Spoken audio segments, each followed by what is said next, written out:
Serial बड़े घर की छोटी बहू में अब कहानी लेने वाली है एक नया और भावनाओं से भरा मोड़। जहां अहाना अपने सपनों से लगभग हार मान चुकी थी, वहीं अब उसकी जिंदगी में उम्मीद की एक नई किरण बनकर आती है दुर्गा देवी। दुर्गा देवी बिना किसी को बताए अहाना का एडमिट कार्ड निकलवा देती हैं और चुपके से उसे पहुंचा देती हैं। अहाना को इस बात की भनक तक नहीं लगती कि उसके सपनों की राह फिर से खोलने वाली कोई और नहीं बल्कि वही है। एग्जाम के दिन जैसे ही अहाना घर से निकलने की कोशिश करती है, पूरा परिवार उस पर सवालों की बौछार कर देता है। कहाँ जा रही हो? और अभी क्यों? तभी दुर्गा देवी सबको कड़े शब्दों में रोक देती है और कहती है, अहाना मेरे साथ जा रही है और मुझे किसी को जवाब देने की जरूरत नहीं है। अर्जुन को शक हो जाता है कि अहाना एग्जाम देने जा रही है, लेकिन उससे पहले ही एक और मुश्किल खड़ी हो जाती है। रास्ते में अहाना को ऑटो नहीं मिलता। वो परेशान हो ही रही होती है कि पीछे से दुर्गा देवी आती है और कहती है, मेरे साथ चलो।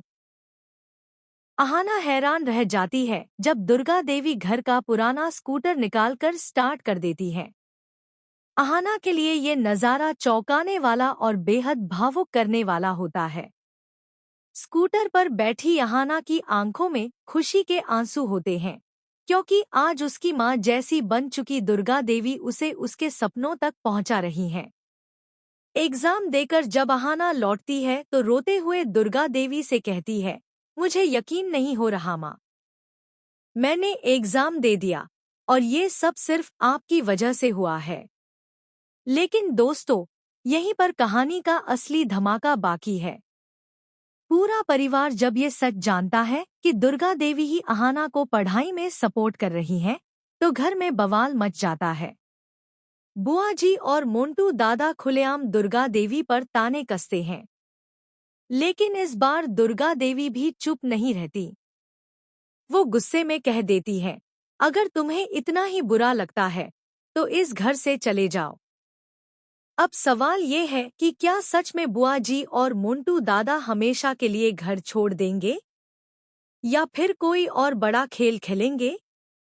इसी बीच कहानी में एक और नया मोड़ आता है। अर्जुन को अपनी गलतियों का एहसास होता है। वो अहाना से हाथ जोड़कर माफी मांगता है और कहता है, मुझे तुम्हारे साथ ऐसा सलूक नहीं करना चाहिए था। अगर हो सके तो मुझे माफ कर दो। अहाना भी आखिरकार अर्जुन को माफ कर देती है और दोनों के बीच फिर से नजदीकियां बढ़ने लगती हैं। लेकिन क्या वाकई अब अहाना का रास्ता आसान होगा या फिर बुआ जी और मोंटू दादा वापस आकर कोई नया तूफान खड़ा करेंगे?